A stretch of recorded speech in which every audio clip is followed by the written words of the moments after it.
أشهد أن لا إله إلا الله وحده لا شريك له وأشهد أن سيدنا ونبينا ومولانا محمد عبده ورسوله அளவற்ற அருளாளனும் நிகரற்ற அன்புடையனுமாகிய வல்லோன் அல்லாஹ்வை போற்றி புகழ்ந்தவனாக இன்றைய ஓதப்பட்ட ஆயத்துகள் யா ஐயி பிஸ்மில்லாஹிர் ரஹ்மானிர் ரஹீம் யா அய்யுஹன் நாஸ் தகு ரப்பக்குமுல் லதீ خلقكم من نفس واحد وخلق منها زوجها وبث منهما رجالا كثيرا ونساء واتقوا الله الذي تساءلون به والأرحام إن الله كان عليكم رقيبا. அருமையானவர்களே, நன்றிற்கும் பாசத்திற்குரியவர்களே, அல்லாஹ்வின் நல்லடியார்களே, ஓதப்பட்ட ஆயத்து அதிகமாக இந்த ஆயத்தை நாம் கேள்விப்பட்டிருக்கும். நிக்காஹ்ல அதிகமாக ஓதியிருப்பாங்க. நிசா பெண்கள், நிக்காஹ் சம்பந்தப்பட்ட அத்தனை சட்டங்களும், ஒரு கணவன் மனைவி எப்படியெல்லாம் வாழ வேண்டும் என்ற சட்ட திட்டங்கள், இப்படி நிறைய விஷயங்கள் என்ன செய்யுது அப்படின்னு சொன்னா இதுக்குள்ள நிறைய இருக்கு. நிக்காஹ் சம்பந்தப்பட்டது, அப்புறமா நிறைய விஷயங்கள் என்ன செய்து அல்லாஹ் ஜல்லஷானஹு இங்கு வைத்திருக்கின்றார். அல்லாஹ் ஜல்லஷானஹு தஆலா திருமணம், இந்த திருமணம் இப்ப நிறைய நமக்கு நடக்க இருக்கின்றது. நம்ம மஹல்லாலே நிறைய ஒரு ஏகப்பட்ட திருமணங்கள் இருக்கு, இன்ஷா அல்லாஹ் நடக்க இருக்கின்றது. அதே போல திருமணம் செய்யக்கூடியவர்களுடைய கவனத்திற்கு அல்லாஹ் ஜல்லஷானஹு தஆலா நிறைய விஷயங்களை ரசூலே கரீம் ஸல்லல்லாஹு அலைஹி வஸல்லம் மூலமாக நமக்கு கோடிட்டு காட்டியிருக்கின்றார். ஒரு மணப்பெண்ணை தேர்ந்தெடுக்கிறதா இருந்தா, ஒரு பெண்ணை தேர்ந்தெடுக்கிறோம், ஒரு என்ன செய்யலாம், என் தனக்கு மருமகளா வேணும் அப்படின்னு சொல்லிட்டு ஒருத்தர் பார்க்க போறாரு அப்படின்னு சொன்னா எப்படி பார்க்கறது, எந்த முறையில பார்க்கறது? நம்ம அந்த பெண்ணை கொண்டு நம்ம குடும்பத்துக்கு அடுத்த ஜெனரேஷன், அடுத்த சமூகத்தை உருவாக்க போகின்றோம். எப்படி தேர்ந்தெடுக்கிறது? ரசூலுல்லாஹி ஸல்லல்லாஹு அலைஹி வஸல்லம் சொன்னார்கள், ஒரு பெண்ணை பொதுவாக உலகம் தேர்ந்தெடுக்கக்கூடியது 4 விஷயங்களை தேர்ந்தெடுக்கும். பொதுவா ஒண்ணு அழகு. முதல்ல என்னன்னா அழகு, நல்ல அழகா இருக்கணும்னு ஒண்ணு தேர்ந்தெடுப்பாங்க. இரண்டாவது அவளுடைய வம்சத்தை கொண்டு தேர்ந்தெடுப்பார்கள், உயர்ந்த வம்சமாக இருக்கும். அன்றைய காலகட்டத்தில், அரபு காலத்துல அப்படிதான் இருக்கும். மூணாவது ஸல்லல்லாஹு அலைஹி வஸல்லம் சொன்னார்கள் மாலிஹா, பொருளை கொண்டு தேர்ந்தெடுப்பார்கள். நான்காவது மார்க்கத்தை கொண்டு தேர்ந்தெடுப்பார்கள். இந்த 4 விஷயங்கள் இங்க ஸல்லல்லாஹு அலைஹி வஸல்லம் இந்த 4ஐயும் சொல்லிவிட்டு அதோட நிறுத்தியிருந்தா பிரச்சனை இல்ல. ஃபது பிஸாத்தித்தீன, மார்க்கமுடைய பெண்ணை நீங்கள் என்ன செய்யுங்கள், உங்கள் வீட்டு இல்லத்தரசிகளாக நீங்கள் தேர்ந்தெடுங்கள். ஒரு மகனுக்கு பாக்குறீங்க அப்படின்னு சொன்னா என்ன செய்யுங்க, மார்க்கம் என்ன இருக்கு அந்த பெண்ணிடத்துல. இப்ப மார்க்கம் என்ன தருவா நம்ம பாக்குறது அதிகமா, நம்ம இடத்துல இருக்கிறது குர்ஆன் ஓதிருக்கா, ரைட், ஓகே, போதும், குர்ஆன் ஓதிருந்தா போதுமானது. அதுக்கப்புறமா மார்க்கம் அவங்கதான் நினைச்சிட்டு இருக்காங்களோ என்னமோ தெரியல, குர்ஆன் ஓதிருந்தா போதும், வீட்டுக்கு அது தகுதியானது, அது போதும் நினைக்கிறாங்க. அதுவல்ல மார்க்கம் என்பது. அவளுடைய மார்க்கம் என்பது வெறுமனே குர்ஆன் மட்டும் ஓதி இருப்பது அல்ல. அவளுடைய நடை, உடை, பாவனை, பேச்சு, ஈச்சு, அத்தனையும் வெட்கம், அத்தனையுமே எல்லா விஷயத்திலையும் அவருக்கு மார்க்கம் இருக்கா, எல்லாத்திலையும் அவர்கிட்ட மார்க்கம் இருக்கா பாருங்க. அவனுடைய நடையில, உடையில, பேச்சுல. சரி, அப்படியே சில பேர் என்ன சொல்லுவாங்க, கேட்கறாங்க இல்லையா, இப்ப அந்த பெண்ணு நம்ம பார்க்கும்போது நல்ல பெண்ணா தான் இருக்கு, திருமணம் முடிச்சதுக்கு பின்னால என்ன ஆகுது அப்படின்னு சொன்னா அந்த பெண்ணை மாற்றமா வந்துருது அப்படின்றதெல்லாம் நிறைய கேள்வி இருக்கு. ஸல்லல்லாஹு அலைஹி வஸல்லம் அதனாலதான் ஒரு விஷயத்தை சொன்னாங்க, என்னன்னா நீங்க ஒரு பெண்ணை போய் பார்க்கும்போது அந்த பெண்ணை பார்க்காதீங்க, பெண்ணுடைய தாயை பாருங்கள், பெண்ணுடைய தாயை பாருங்கள், அவளுடைய நடையை பாருங்கள், அவள் பேச்சை பாருங்கள், அவளுடைய உடலை, அவளுடைய நடையை பாருங்கள். அவள் எப்படி இருப்பாளோ அதை போன்று என்ன செய்யும் இந்த பெண் இருக்கும்.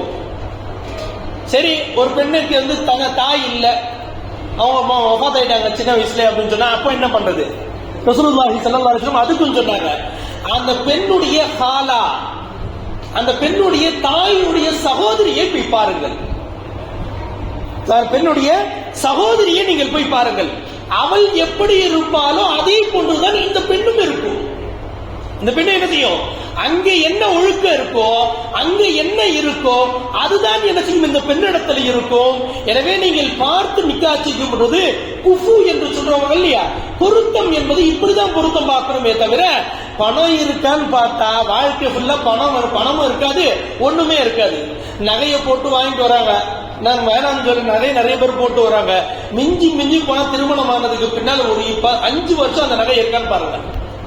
எத்தனை சவரன் போட்டு வராங்களோ போட்டு வரட்டும், 50 சவரன் போறாங்களோ 100 சவரன் போறாங்களோ, ஏதாவது ஒரு கஷ்டம் அது வித்துறாங்களா இல்லையா, நகை அங்க நிக்குதா? சரி, அவங்க என்ன செய்யறாங்க, ஒரு ஃப்ரிட்ஜை வாங்கிட்டு வராங்க. அந்த ஃப்ரிட்ஜ் ஒரு வருஷம் தான் ஓடும். அடுத்த ஒரு வருஷத்துல என்ன செய்யும் சொன்னா டேமேஜ் ஆயிடும். அல்லது என்ன செய்யறாங்க, ஒரு வாஷிங் மிஷின் எடுத்து வந்தா ஒரு வருஷம் தான் அது கூட ஓடும். அதுக்கப்புறமா வாழ்க்கை ஃபுல்லா வாழணுமா இல்லையா?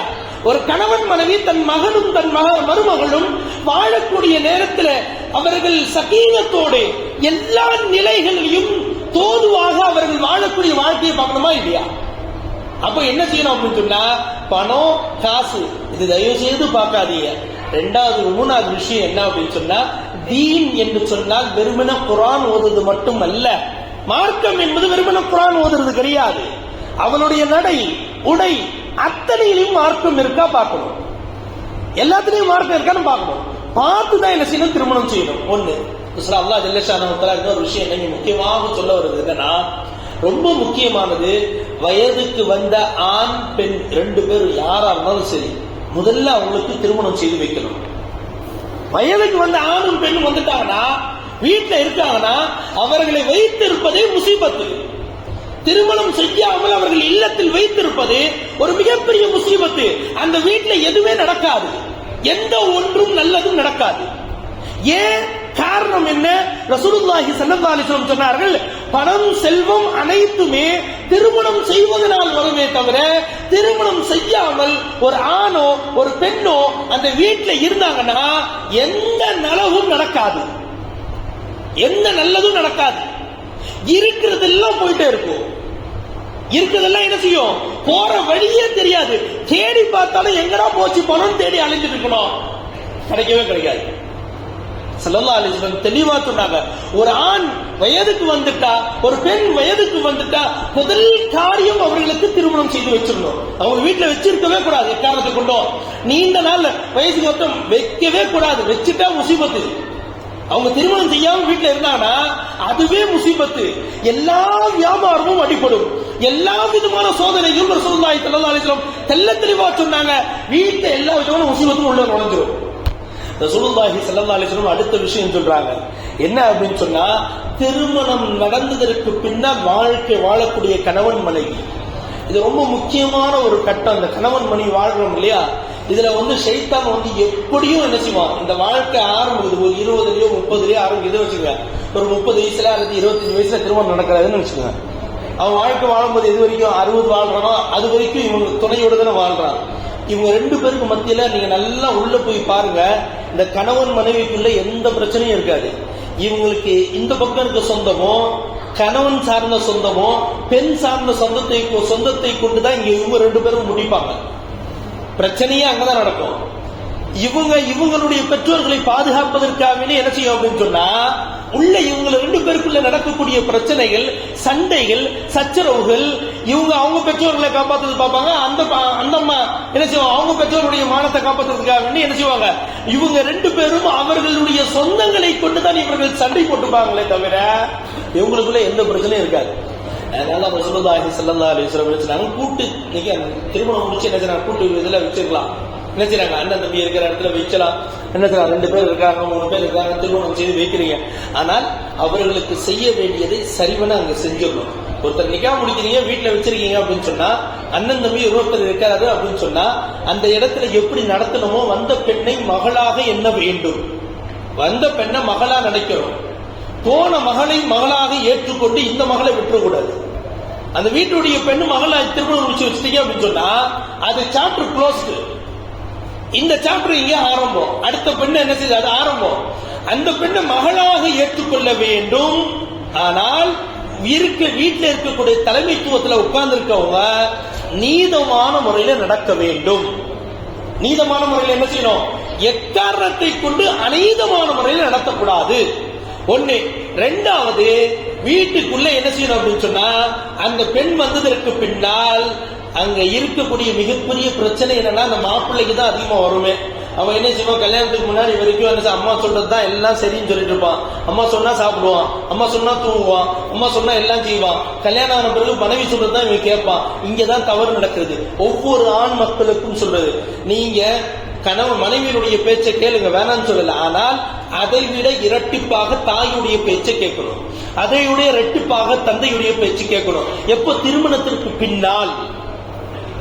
திருமணத்திற்கு பின்னால் என்ன செய்யணும், அதை விட இரட்டிப்பான முறையில் என்ன செய்யணும் அப்படின்னு சொன்னா, தன் பெற்றோர்களுடைய பேச்சையும் என்னது தாயுடைய பேச்சையும் நம்ம கேட்டா இங்கே உள்ள என்ன செய்யாது, எந்த ஒரு விரிசலும் எந்த குடும்பத்தினுடைய பிரச்சனையும் ஏற்படாது என்பதாக ரசூலுல்லாஹி ஸல்லல்லாஹு அலைஹி வஸல்லம் அவர்கள் சொல்லி காட்டுகின்றார்கள்.